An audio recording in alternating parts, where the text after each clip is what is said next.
नमस्कार साथियों, dreamers academy के यूट्यूब चैनल पर आप सभी का हार्दिक स्वागत, अभिनंदन। साथियों, राजस्थान सरकार के द्वारा, राजस्थान हाई कोर्ट के द्वारा एक बड़ा फैसला अभी लिया गया है। बड़ी खबर अभी आ रही है कि राजस्थान एसआई भर्ती 2021 को रद्द कर दिया गया है। जी हां, बिल्कुल सही सुना, राजस्थान एसआई भर्ती 2021 को रद्द कर दिया गया है।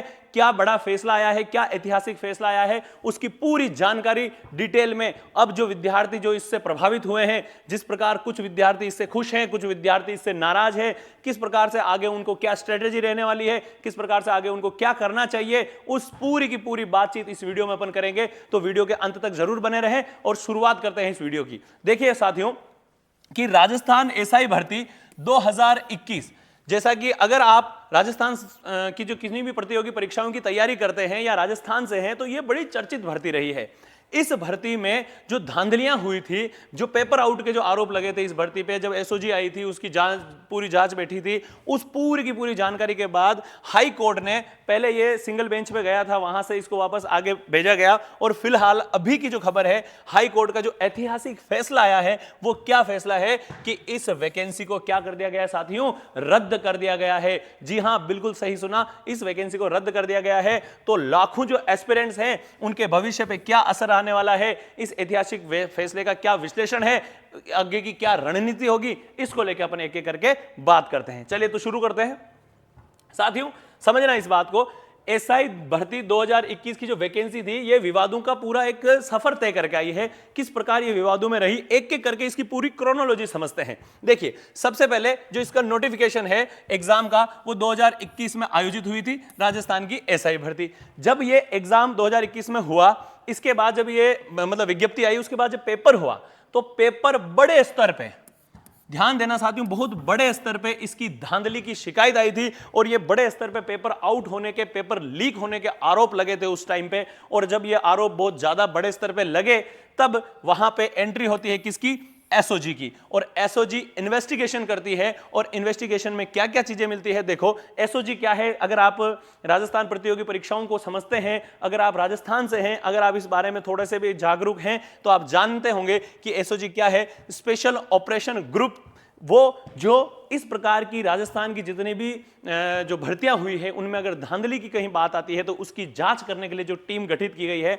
वो टीम है आपकी एसओजी। और एसओजी ने कुछ डमी कैंडिडेट पकड़े थे और कुछ माफियाओं को गिरफ्तार किया था। साथियों, जब ये डमी कैंडिडेट पकड़े गए, जब ये माफिया गिरफ्तार हुए, तब जाके ये पता चला कि यहां पे बहुत बड़े लेवल पे, बड़ी स्केल पे बहुत बड़ा पेपर लीक का मामला था। तो जब ये मामला बाहर आया, तो धीरे धीरे क्लाइमैक्स के तौर पे बहुत सारे जो ट्रेनी थे, जो वहां पे आरपीए यानी कि राजस्थान पुलिस एकेडमी में एज ए एसआई ट्रेनिंग लेने के लिए चले गए थे, उनकी ट्रेनिंग के दौरान वहां से बहुत सारे थानेदारों को पकड़ के वापस लाया गया और उनको यहां पे पुलिस ने या एसओजी ने मतलब गिरफ्तार किया था। साथियों, बहुत सारे ऐसे कैंडिडेट थे जिनके बाबुओं ने ऐसा गाना बना दिया था कि मारो बालम थानेदार चलावे जिप्सी, और वो जिप्सी कब पंचर हो गई, जब एसओजी की यहां एंट्री हुई। जी हां, बिल्कुल सही सुना आपने, एसओजी की जैसे एंट्री होती है, ये सारा काम मामला वहां पे सेटल हो गया। अब हाई कोर्ट ने जो आदेश हुआ है, उस आदेश का पूरे वैकेंसी को किस प्रकार से रद्द हुआ है, क्या चीजें हैं वो समझना। कि जो ऑर्डर है वो क्या है कि माननीय हाई कोर्ट ने पूरी 2021 एक एसआई वैकेंसी जो है, उसको तत्काल प्रभाव से रद्द यानी कैंसिल करने का आदेश दे दिया है। और एसओजी की जो विस्तृत रिपोर्ट और व्यापक स्तर पर हुए पेपर लीक को मुख्य कारण माना है। जी हां साथियों, मुख्य कारण किसको माना है, पेपर लीक को। और साथ में ये जो एसओजी की जो रिपोर्ट पेश की गई थी, उसको मुख्य कारण माना गया है। और ये जो जुडिशियल रैशनल है, कोर्ट का मानना है कि परीक्षा की पवित्रता, जो परीक्षा के अंदर वास्तव में जो पवित्रता होनी चाहिए, वो कहीं ना कहीं भंग हुई है, ऐसा हाईकोर्ट का, माननीय हाईकोर्ट का मानना है। इसलिए इसको पूरी तरह से भंग हुई है, तो हमने भर्ती को क्या कर दिया, रद्द कर दिया। देखिए अब एक बात समझना कि केवल दोषियों को बाहर क्यों नहीं किया गया। बहुत सारे विद्यार्थियों में ये प्रश्न रहता है कि सर ये तो गलत बात है ना, कि अगर उसमें कोई वास्तविकता में कोई बच्चा पढ़ के लगा होगा, तो वहां पे क्यों ना ऐसा सिस्टम बनाया जाता कि केवल दोषियों को निकाला जाता और उनको रखा जाता। लेकिन साथियों, समझना इस बात को, प्रॉब्लम क्या है कि जब पेपर लीक का स्तर इतना व्यापक हो, तो ईमानदार और बेईमान कैंडिडेट में अंतर कर पाना लगभग असंभव है।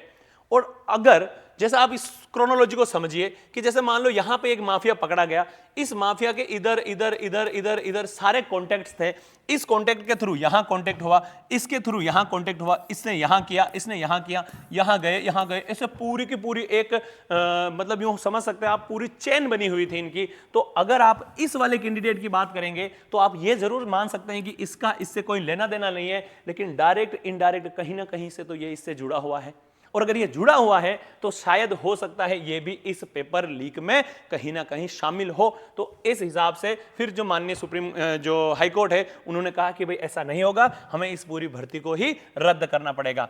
अननोन चीज क्या है कि एसओजी ने कहीं को तो पकड़ लिया, लेकिन अनदेखे लाभार्थी अभी भी सिस्टम में हो सकते हैं। देखो, एसओजी ने काफी जो चोर थे उनको तो पकड़ लिया, लेकिन ऐसे भी तो और हो सकते हैं जो शायद अब तक एसओजी की पकड़ में नहीं आए, धरपकड़ में नहीं आए। जब नहीं आए तो ऐसी सिचुएशन में उनको पकड़ना बहुत जरूरी हो जाता है साथियों, इसलिए यह भर्ती यहां पे कैंसिल होने की कगार पे आई। द सॉल्यूशन ऐसी स्थिति में क्या है कि परीक्षा की पवित्रता बहाल करने का एकमात्र तरीका जो पूरा सिस्टम को ही हमें क्या करना पड़ेगा, रीसेट करना पड़ेगा। जब आपका कंप्यूटर सिस्टम खराब हो जाए, ढंग से नहीं चले, तो हम क्या करते हैं, उसको रीस्टार्ट करते हैं, रीसेट करते हैं। सेम चीज यहां पे हुई है। अब फैसले का जो प्रभाव है, दो अलग अलग वास्तविकताएं हैं। देखना बेटा, जो बच्चे वास्तव में ईमानदार हैं उनके लिए कुछ प्रभाव पड़े हैं, और कुछ वास्तव में जो सिलेक्टेड कैंडिडेट है उन पे भी प्रभाव पड़ा है। इनको पूरा एक चार्ट के माध्यम से अपन समझने की कोशिश करते हैं कि ट्रेनिंग कर रहे कैंडिडेट जो सिलेक्टेड हैं उनकी करंट है कि सभी का नियुक्ति खतरे में है, उनकी ट्रेनिंग पे रोक लग चुकी है, बहुत सारों के बालम थानेदार बन के वापस थानेदार से हटने वाले हैं। कुछ ऐसे साथी हैं जो मान लो पहले किसी सरकारी सेवा में थे तो वहां से वो छोड़ के इधर आए हैं, तो उनके साथ ये समस्या है। ठीक बात है। दूसरा, जो लीगल ऑप्शन की तलाश क्या है, सुप्रीम कोर्ट में अपील होगी कि भविष्य में क्या है, ये तो चलो फ्यूचर की बात है। दूसरा, जो सिस्टम की खामियों का जो परिणाम है, ईमानदारी से सिलेक्शन लेने वाला विद्यार्थी के लिए एक दुखद स्थिति है, क्योंकि अगर एक विद्यार्थी ने भी अगर मेहनत करके इसमें सिलेक्शन लिया होगा तो उसके लिए तो ये क्या हो जाएगा बेटा, बहुत बड़ा अन्याय हो जाएगा। लेकिन अब करें क्या, जब ये सिस्टम का जो खामियाजा है वो कहीं ना कहीं विद्यार्थियों को भुगतना पड़ रहा है। दूसरी बात, ऐसे ईमानदार एस्पिरेंट्स जो अनसेलेक्टेड हैं, जो अभी सेलेक्ट नहीं हुए हैं, उनका क्या है, उनके लिए जो पेपर लीक के कारण बाहर हुए थे उनको एक तरह से हम कह सकते हैं न्याय मिला है। बिल्कुल सही बात है। दूसरा, उनका नेक्स्ट स्टेप क्या होता है कि आप नए सिरे से अपनी तैयारी, अपनी प्रिपरेशन को क्या कर सकते हैं, शुरू कर सकते हैं। और इमोशनल रियलिटी क्या है कि सिस्टम को कड़ा संदेश मिला। क्या कड़ा संदेश मिला कि धांधली से जॉब नहीं मिलेगी, फेयर कंपटीशन की उम्मीद जगी है। अब देखिए, अगर आप कितना चोरी कर लोगे रे, तुम जितना चोरी करोगे, जो फेयर लोग हैं, जो वास्तव में मेहनत करते हैं, पढ़ते हैं, उन विद्यार्थियों के साथ यहां पे न्याय होता दिख रहा है। तो ये एक चीज, एक मैसेज जाएगा कि अगर आप धांधली करोगे तो शायद आपको नुकसान हो सकता है।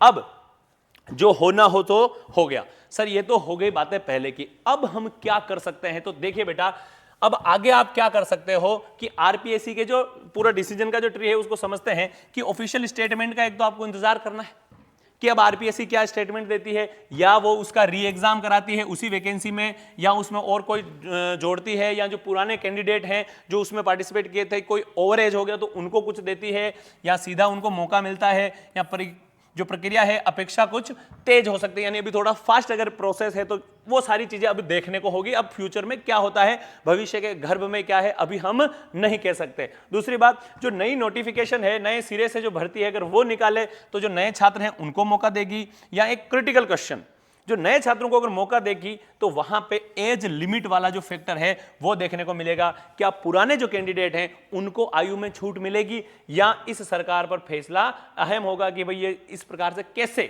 कैसे सरकार ये ऐसा फैसला लेती है कि एज में रिलैक्सेशन दे या नहीं दे। तो ये सारी बातें अब भविष्य के गर्भ में है, हम देखेंगे क्या हो सकता है। फिर आप अभी देखो कि सर अभी क्या करें, मेन मुद्दा यह है। एक तो बात ये समझ लो बेटा कि जिनका 5 और 6 तारीख को एसआई का जो पेपर है, आप इस बात पे फोकस कीजिए कि अच्छी बात है अगर पेपर पहले वो थोड़ा बहुत हुआ भी होगा तो इसमें धांधली नहीं होगी। कारण यह है कि इससे थोड़ा सा भय व्याप्त होगा और वो थोड़ा फेयर एग्जाम होगा, तो आपके लिए जो पढ़ने वाले बच्चे हैं उनके लिए यह पॉजिटिव बात हो गई। और उस भर्ती का इस भर्ती से कोई लेना देना नहीं है, तो आप ऐसा ना समझे कि ऐसा ही भर्ती रद्द हो गई तो मेरा पेपर भी रद्द है। ये पेपर तो आपका होगा ही होगा। अब जो एस्पिरेंट्स जितने भी हैं, जो भावी थानेदार हैं, वो क्या कर सकते हैं, उनका पूरा का पूरा रीस्टार्ट का एक ब्लूप्रिंट हमने बना रखा है। आप देखिए, सबसे पहले आपकी जो माइंड सेट है, आपकी जो मानसिकता है, उसको आपको पॉजिटिव रखना पड़ेगा। आप निराश नहीं हो सकते। साथियों, जो भी होना था वो हो चुका है, अब उस पर रोने से कोई फायदा नहीं है, तो आप अपने आप को पॉजिटिव रखिए। जो होता है अच्छे के लिए होता है, और यह फैसला लंबी अवधि के जो छात्रों के हित में ही है। तो आप इसको एक तरह से एक्सेप्ट करने की कोशिश कीजिए कि जो हो गया तो हो गया, अब इसमें हम कुछ ज्यादा खास कर नहीं सकते, तो यहां पे इसको आपको एक्सेप्ट करना है। दूसरा, जो आपका पाठ्यक्रम है, जो सिलेबस है, उसका क्या हो सकता है। तो जो एसआई का जो सिलेबस है साथियों, वो बहुत विस्तृत है। तो आप अपनी किताबें फटाफट उठा लीजिए और अपना कार्यक्रम वापस शुरू कर दीजिए। जो कोर आपके टारगेट हैं, मुझे लगता है अगर आपने हिंदी को सबसे ज्यादा फोकस में रखा तो आप कहीं ना कहीं बाकी लोगों से थोड़ा सा एक कदम आगे रहेंगे। फिर आपका जीके जीएस का जो पोर्शन है, उसको अभी से आप मजबूत करने लग जाइए और आप अभी से अपनी दिन रात एक कर दीजिए, मेहनत कीजिए, तो निश्चित तौर पे आप आने वाले थानेदार बनेंगे। और अभी सर इमीडिएटली एक्शन में क्या शुरुआत करें, तो आपको फिलहाल जो ऑफिशियल नोटिफिकेशन का इंतजार नहीं करना है और आज से ही अपना रिवीजन स्टार्ट कर देना है, अपनी तैयारी शुरू कर देनी है। और साथियों, अपनी मेहनत पे भरोसा रखना है। अगर आपको अपनी मेहनत पे भरोसा है तो निश्चित तौर पर सफलता आपके कदम चूमेगी। जी हां, बिल्कुल। तो ये बात थी एसआई भर्ती को लेके। एसआई भर्ती 2021 रद्द हो चुकी है और उसको लेके आगे क्या प्लान्स आपके हो सकते हैं, किस प्रकार से आप काम कर सकते हैं, अभी अपनी तैयारी को लेके कैसे आप संयमित रह सकते हैं, संतुलित रह सकते हैं, उसको लेके हमने ये छोटा सा वीडियो बनाया। तो यदि आपको वीडियो अच्छा लगा हो तो लाइक कीजिएगा और अपने दोस्तों के साथ जरूर शेयर कीजिए। और ऐसे जो विद्यार्थी हैं जो इस एसआई भर्ती में वास्तव में तैयारी करके किसी कारणवश सिलेक्शन से वंचित थे, उन विद्यार्थियों को मैं पुनः कहना चाहूंगा कि अच्छा है, एक बार आप किसी भी प्रकार से रह गए, लेकिन इस बार निश्चित तौर पर आपको सफलता मिलेगी। तो एक बार पुनः नई ऊर्जा, नई शक्ति के साथ एक बार तैयारी में जुट जाइए, निश्चित तौर से आप सफल होंगे। धन्यवाद। जय हिंद, जय भारत।